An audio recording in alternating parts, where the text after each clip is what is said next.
Welcome and welcome back to my channel. My name is Emily Nostroza.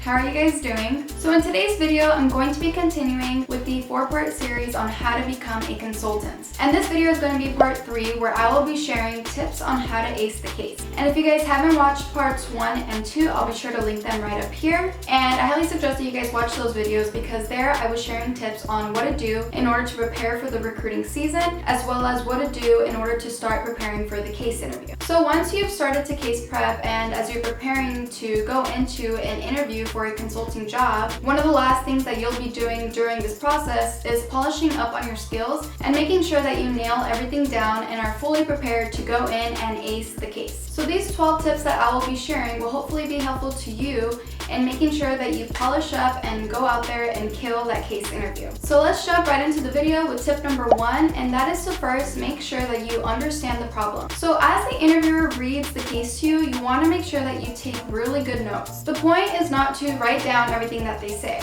You want to make sure that you listen carefully and write down as much as you can, but mainly focusing on key points that center around the company, the problem they're having, the stakeholders, their goals, any numerical values, or anything that just seems to be a crucial part of the problem. So focus on writing down only the key points from the case. After the case has been read to you, take time to organize the information and your thoughts. You then want to summarize the question, repeat some of the information back to the interviewer to make sure that you understand the problem at hand. Also make sure to verify the objectives or key problems just to make sure that you are both on the same page. One really important thing is to not be afraid to ask questions, especially if you feel that you're not understanding the problem or the question that they're asking. Take a moment to think and then ask them clarifying questions to make sure that you actually understand the case that is being given to you. Also, make sure to ask questions to dig deeper into the case. Below the case prompt, the interviewer will have more information, so you want to make sure that you ask specific and relevant questions in order to get that information. Once you understand the problem and have all the necessary information, then go ahead and take a few moments to think and lay out your structure.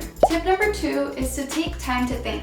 I know that during the case interview, whenever you're given a question, if you feel that you know the answer, you likely want to respond immediately, but you want to make sure that you don't jump to conclusions too fast and that you take a moment to think about your response. Don't say the first thing that comes to your mind. Take 5 to 15 seconds to think about the question that was asked, but you also want to make sure that you don't take too much time. Keep in mind that during your case interview, the time is limited, so you want to make sure that you are able to get through all the steps, all the questions, and are able to get to your final recommendation. Tip number 3 is to have a good structure. So you want to make sure that you take time to think, especially at the start of your interview when you're developing your framework. You want to make sure that your thought process is structured and that you can logically explain how you're going to solve the problem and get to your recommendation. You also want to make sure that you don't recite a standard framework. Ideally, you want to be flexible and creative with your thoughts, and you want to tailor any framework to the particular case that you're dealing with. After structuring your framework, communicate with the interviewer on how you plan to approach the problem. From there on, you want to make sure that you maintain your structure all throughout the interview. So from your note-taking to how you break down the issue, execute your math, and ultimately how you present your final solution. Keep in mind that thinking logically is one of the most important parts of the case interview, so you want to make sure that you have a good structure. Tip number 4 is to make assumptions. Use assumptions to your advantage, but also make sure that you don't overuse them. If you need a piece of information during the case, the best thing is to simply ask the interviewer for that piece of information, but if they don't have it, then that is where you want to go on and make an assumption. One of the worst things that can happen is when you make an assumption about something that is totally off, and then the interviewer had information about that assumption all along. So just make sure to ask the interviewer first, and if not, then make a rational and reasonable assumption. Tip number 5 is to stay organized. So as you're taking notes throughout the case interview, make sure that you keep your notes organized, easy to read, and easy to follow. You can even use 2 separate sheets. You can use one for your case analysis, and then you can use the other to execute your math calculations. Feel free to also divide your paper. You can, use the left side to take notes on the case, and then use the right side to do your analysis and draw out your structure. Try even using tables, graphs, and diagrams to break down the issue and show a structured and logical visual presentation of the information that you are processing. If possible, you want to communicate your ideas visually. As you're talking to the interviewer through your thought process, it can also look good on you if you can also walk them through your notes as you're explaining to them what your thought process is. Do your best to write neatly and as legible as possible because the interviewer will be collecting your notes at the end of the interview. Tip number 6 is to remember that the case is not about the right answer, but instead it's about your thought process. I know that as you're preparing for the case interview, you tend to focus a lot on making sure that you get to the right answer or the right solution, but there is no right solution. Just remember that the interviewer is more focused on how you think about a problem, how you structure your problem, and if you're able to think critically and creatively about an issue. So make sure to structure your analysis into a clear and logical story, and be sure to summarize specific issues and findings. The interviewer will also be looking to see if you can connect the dots throughout the case. So you want to show that you are able to take this factual information that is being given to you and that you are able to draw deep insights about specific situations in the case and in the larger context. And at the end of the interview, you will be giving your final summary and conclusion. And as I said, it's not about the right answer, but this is where you will showcase your thought process and how you're able to justify your final solution. Tip number 7 is to think out loud. As I've mentioned, you want to make sure that you walk the interviewer through your thought process and all your assumptions. Ideally, you want to do your best to engage with the interviewer and have somewhat of a business conversation. Talking through what is going on in your mind can also give the interviewer a chance to correct any information or ask follow-up questions. As you present your ideas, feel free to ask the interviewer, "Am I on the right track?" or "What do you think about this?" The interviewer might then respond by sharing their feedback or their perspective, so just make sure to listen and take whatever they say into consideration.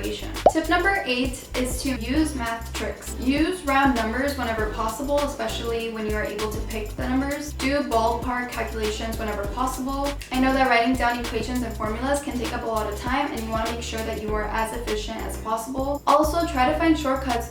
Use the rule of tens or rule of halves to make your math more simple or cancel out the zeros. You want to make sure that you use any tricks just to simplify the math and get to the answer more quickly. Make sure that you also know some facts and figures off the top of your head. Some easy ones to remember are like the US population, which has 300 million people. The average life expectancy is 80 years. The median household income is 60,000. So make sure that you do some research, study them, and just make sure that you know them off the top of your head, just so you're able to make more reasonable assumptions and calculations. Also make sure to only do calculations in your head if you know that you're able to get to the right answer. It usually doesn't look good on you if you take the time to do a math calculation, like if you spend 15 seconds thinking about it in your head and then you get to the wrong answer. So if you're gonna take the time to do a calculation, just write it down and make sure that you calculate your math correctly. Tip number 9 is to not get lost in the details. Throughout the case interview, you want to constantly think about the big picture, especially as you're developing your framework. It's really easy to get lost in the specific details or in the math calculations, so do your best to remind yourself of the problem at hand and what you're actually trying to solve. Whenever you take the time to dig into any information or details, ask yourself, why do I need this information? Tip number 10 is to state your recommendations. Concluding your case is very, very important, and you want to make sure that you get to your recommendation. So in your conclusion, first mention what the initial question was. Then you want to answer the question by stating your key takeaways and final recommendation. Do your best to keep your final solution simple. You don't need to solve every single problem that was presented in the case, only focus on the key issues. After presenting your solution, then you want to mention your supporting arguments and essentially justify how you got to that solution. And then lastly, outline what the next steps would be, the expected results or impacts, your assumptions, as well as any risks and how to mitigate them. Overall, the interviewer will be looking to see if you can present your recommendation effectively. Tip number 11 is to prepare a strong list of questions to ask the interviewer. Asking questions at the end of the interview gives you the opportunity to gain insights and learn about the interviewer's experience at the firm. It is also an opportunity to show that you care about getting that job and that you are taking the time to ask insightful questions. Ask questions about the interviewer's background, the cases they have worked on, about your interests interest in a particular group or industry at the firm, or even ask for feedback to see how you can improve on for the next round or the next case. And then lastly, tip number 12 is to relax and be confident.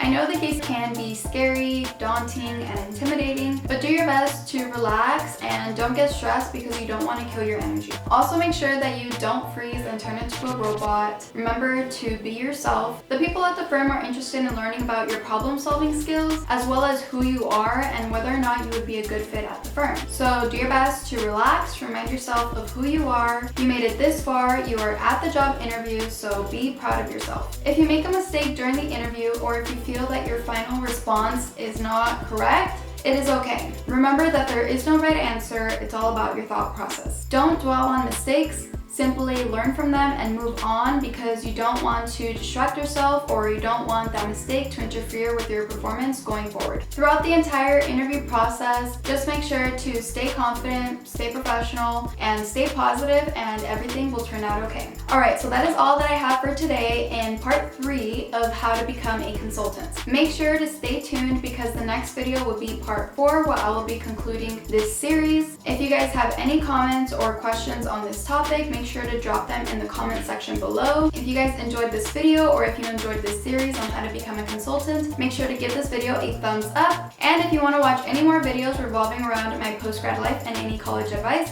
then make sure to hit that subscribe button and also click that bell button so you receive notifications next time I post a new video. I'll see you guys in my next video. Thank you guys for watching.